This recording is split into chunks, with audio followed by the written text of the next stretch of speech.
Welcome back to the Organized Chaos devlog series. Today's video is the first we're going to be talking about combat in. Combat in Organized Chaos serves as one of three pillars of mechanical design, the other two being social and travel mechanics, which we'll get to later in their own videos.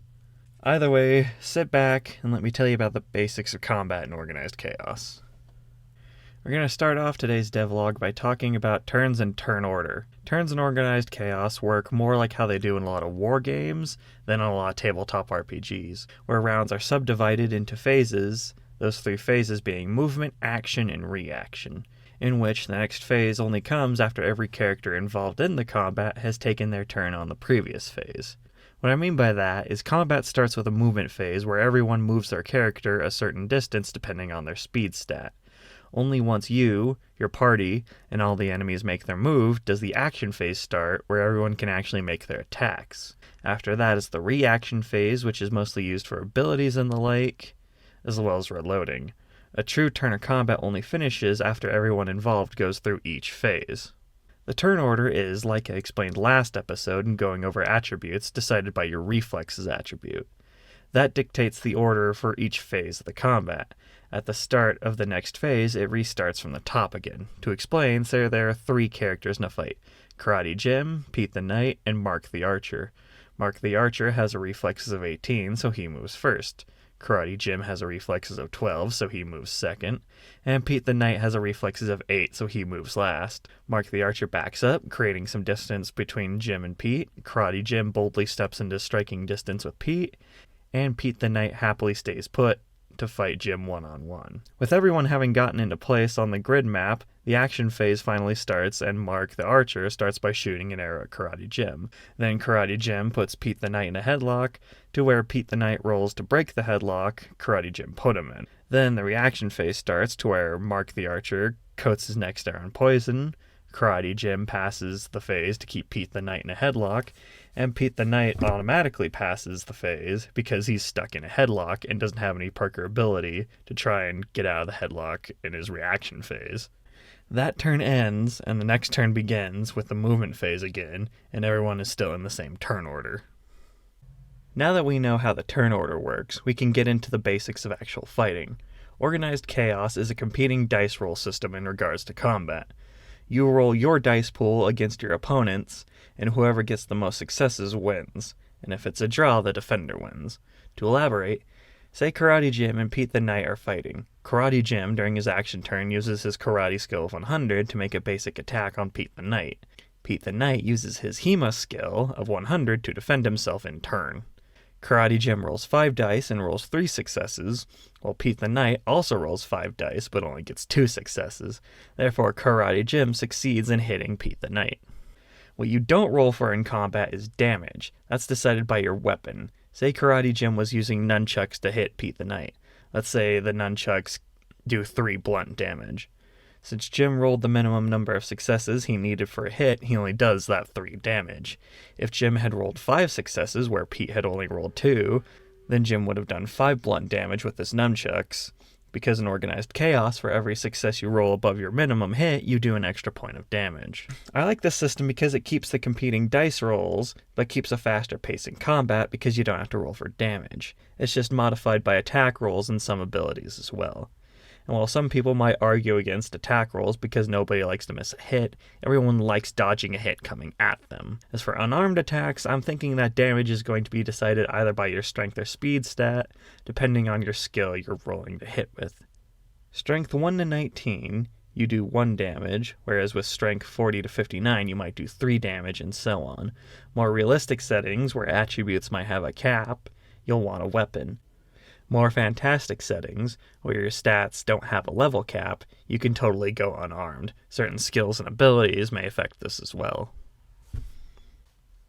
But where does Karate Jim hit Pete the Knight? Because Organized Chaos isn't just some general health pool system. As I explained last episode with the attributes, the health pool is decided by your body attribute subdivided into the 10 parts of your body shown here. The head, the eyes, the neck, the upper torso, the lower torso, the groin, and each arm and leg separately. If you're human, of course. If you're, say, a centaur with extra legs in the horse body, those would come into play as well. Same goes for enemy creatures, too. If you do enough damage to bring a body part's health pool down to 0, you'll cripple it. A broken arm or leg, broken ribs, a concussion, damaged eyes, damaged windpipes, kidney damage, whatever. If you bring that part of the body down to the negative value of its original health, i.e. damaging it from the original 10 HP to negative 10 HP, then the body part is outright destroyed. A cut off arm or leg, a gouged out eye, a collapsed lung, an exploded kidney, etc. Of course, those are only the minor effects. If your head or neck gets destroyed, your main character dies then and there, making them valuable targets. There's also body parts you can destroy twice.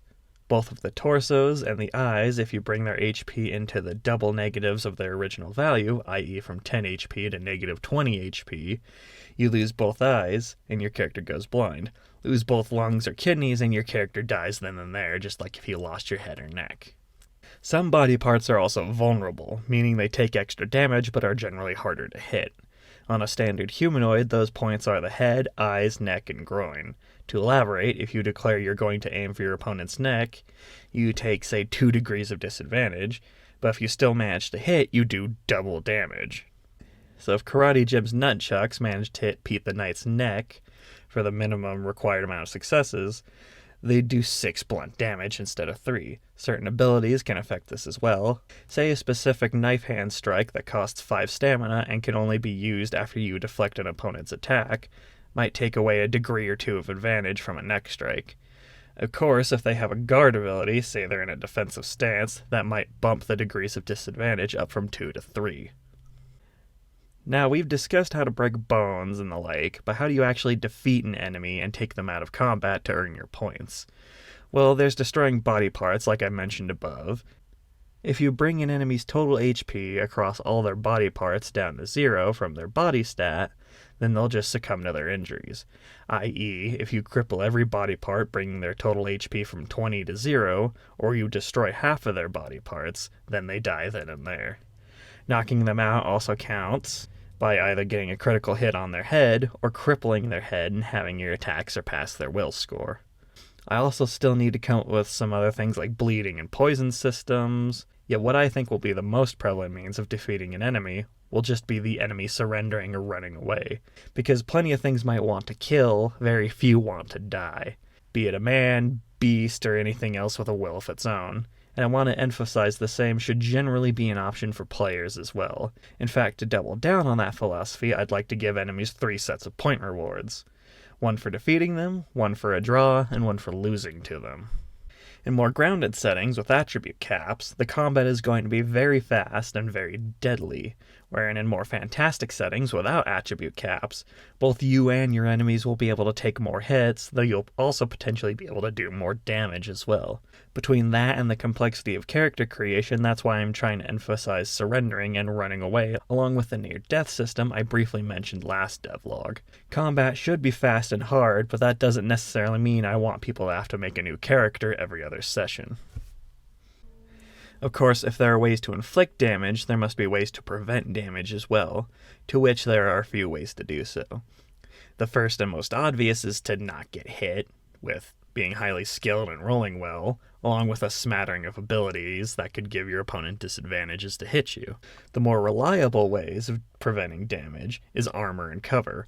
Armor works pretty simply. It negates X amount of damage listed on its stats. For example, chainmail could be listed as blocking 3 cutting damage, or 2 blunt damage, and only 1 piercing damage. So if you hit somebody wearing chainmail with a sword that does cutting damage, 3 points of damage from your hit will just be negated, and the only damage you do will just be what's left over, either from your weapon damage or any additional successes you may have rolled. So if that sword you hit the man wearing chainmail with normally does 4 cutting damage, then after the armor's damage negation you only do 1 point of damage. Cover works a bit differently. Whereas armor gives a flat damage negation on any body part it covers, actual cover dictates what body parts can actually be targeted in combat at all, and may even give attack disadvantage also on certain body parts that remain uncovered.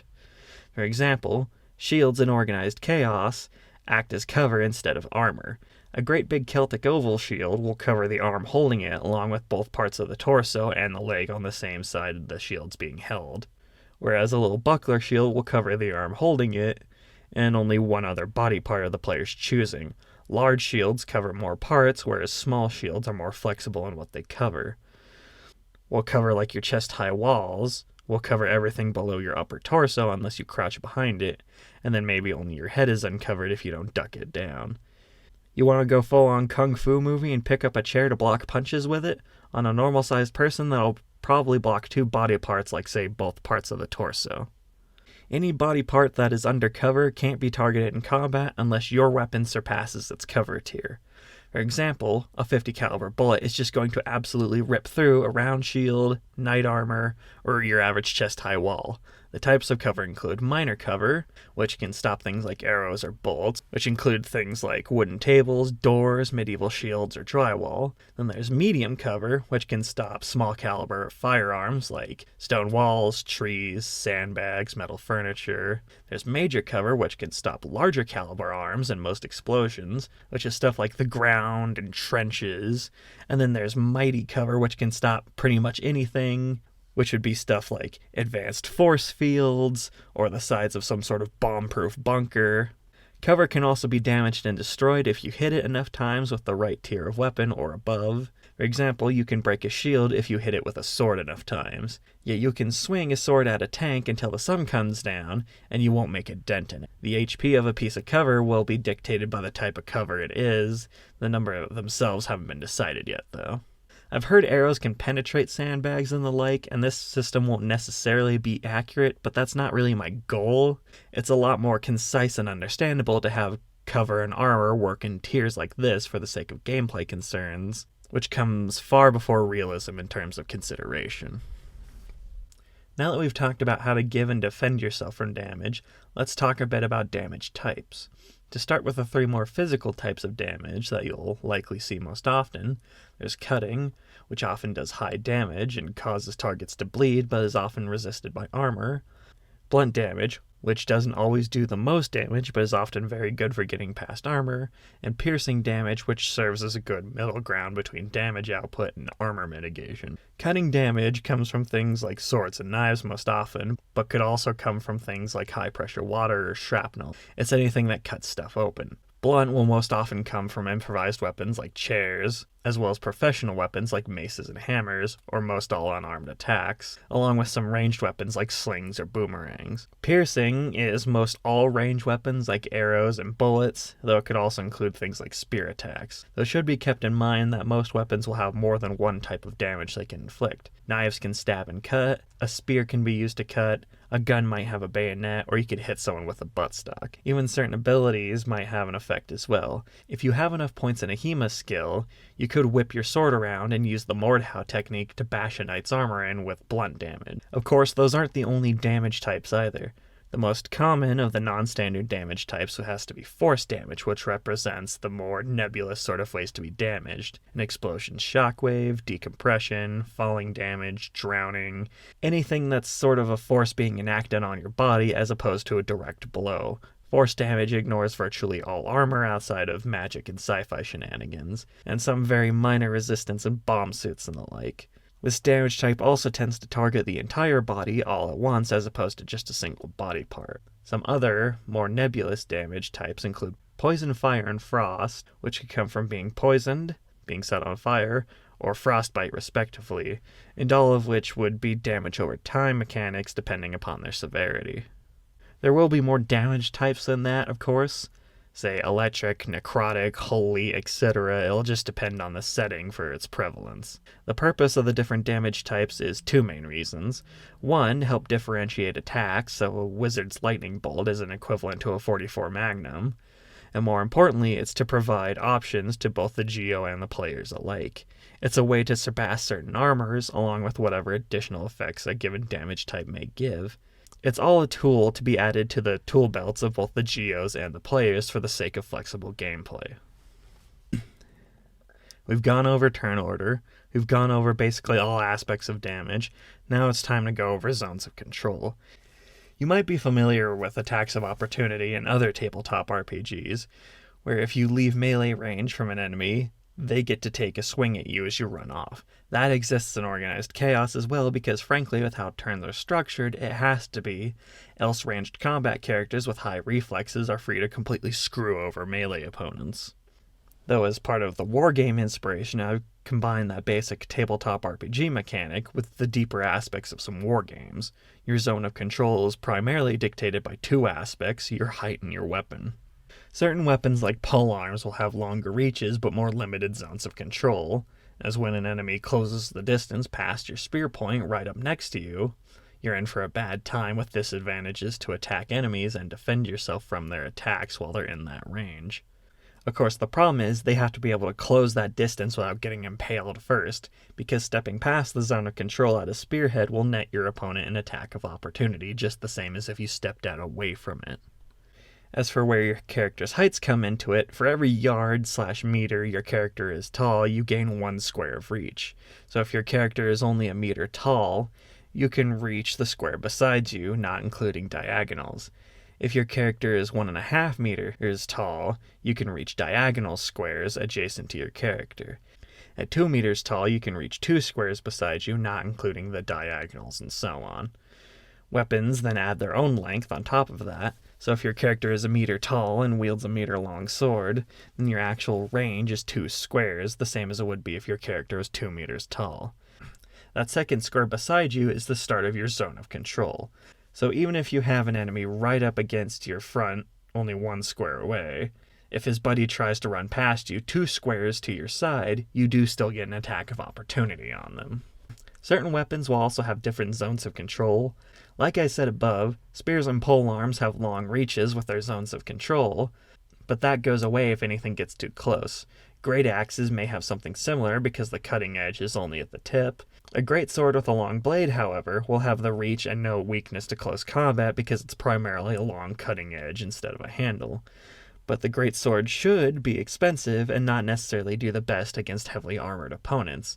In theory, a giant wielding an equally giant longsword could absolutely dominate and control the battlefield.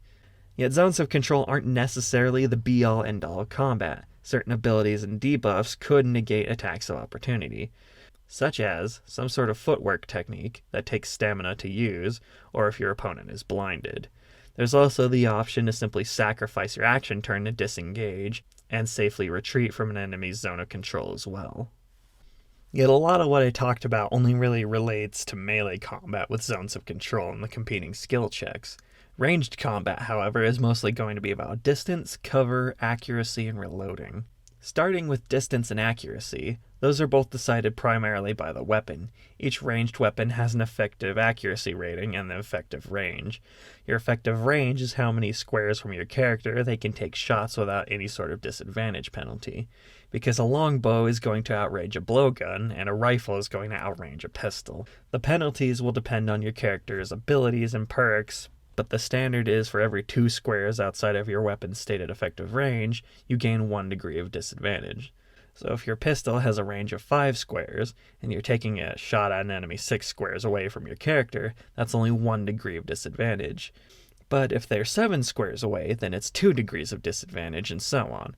Accuracy, meanwhile, is the minimum number of successes your character needs to meet in order to hit an inanimate object or an enemy outside of cover. It represents how wieldy a weapon is and how much training a character needs to effectively use it. It's a lot easier to use a crossbow or a gun than an English longbow or some sort of complicated sci-fi alien laser gun. Some little carbine might only need 1 or 2 successes to hit someone out of cover, while a longbow or an anti-material rifle might need 3 or 4. Of course, the trade-off being significantly more damage from the more unwieldy weapons. I should also note that the accuracy rating isn't a be-all end-all for shooting at challenges either. If your character's trying to shoot a thin little rope, it's perfectly reasonable for your GO to give a higher target number than your weapon's accuracy rating. Though as much as a character outside of cover is a sitting duck to a ranged combatant, being that they have control over whether or not they get shot, all that depends on is if the ranged combatant doesn't whiff their roll. If they have cover, the rolls do return back to the competitive dice rolls of melee combat. In this case, the skill rolls represent how well they can use their cover in combat. This does include all cover, however, like the shields and improvised cover mentioned before, just as long as the ranged weapon going against you can't punch through that to your cover. This all makes cover vital in ranged combat, as it evens the playing field, and just like in melee combat, it limits what body part of yours can be targeted. The last major mechanic of ranged combat is reloading, as it's a time your character or enemy can be vulnerable to a charge or counter fire. Reloads, of course, will likely depend on the weapon, with a black powder gun or some crossbows needing a whole action turn reload, whereas a magazine-fed rifle and lighter crossbows only need a reaction to reload. Reloads are also affected by abilities, such as turning it from needing an action turn to reload a musket to a reaction turn, or the ability to forfeit a movement turn to reload and keep both your action and reaction turns open instead. Though I am back and forth on how I want to handle actual ammunition, on one hand, you should have to count all ammo because it helps balance ranged weapons, especially in primarily firearms-based settings. On the other hand, how many people go into a tabletop RPG saying that they're absolutely going to always check their ammo, only to give up on that halfway through and just end up with infinite ammo? There is one system that I've seen and have been playing with in which standard ammo for a weapon is infinite in combat, but you have to roll after combat to determine how much ammo from a container you've actually fired. During a fight, you can shoot and reload as much as you want, but when the battle ends, you have to roll against your shooting skill to see how much ammo remains in your quiver. If you get, say, 5 successes, you essentially have used no ammo. If you have rolled no successes, you've used it all, and if you rolled 3 successes, then you've only used half.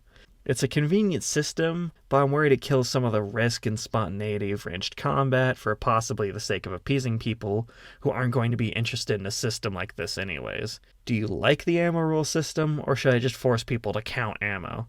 Let me know what you think in the comments. And that was the mechanics of combat. It's meant to be a somewhat hard and fast system to counteract some of the crunch of it all and help with the pacing. I'm quite surprised I fit all this in one video though. I thought for sure I was going to have to divide combat into 2 separate videos, though I'm glad I don't because that means combat isn't so much more detailed than the other systems that it becomes the primary gameplay loop by default. Not to say it can't be by any means. I love combat in games for sure, but I want Organized Chaos to be more flexible in its storytelling than that, like I said in the first devlog. In the next devlog, I'm going to actually showcase some combat in the same manner I initially tested it, as opposed to just talking about it largely in a void as I did here. The next video is going to be another world building fundamentals video, this one talking about the systems of your setting, stuff like magic or sci-fi technology and how it relates to your core themes and inspiration. Until then, thank you all for watching, and tell me what you think down below.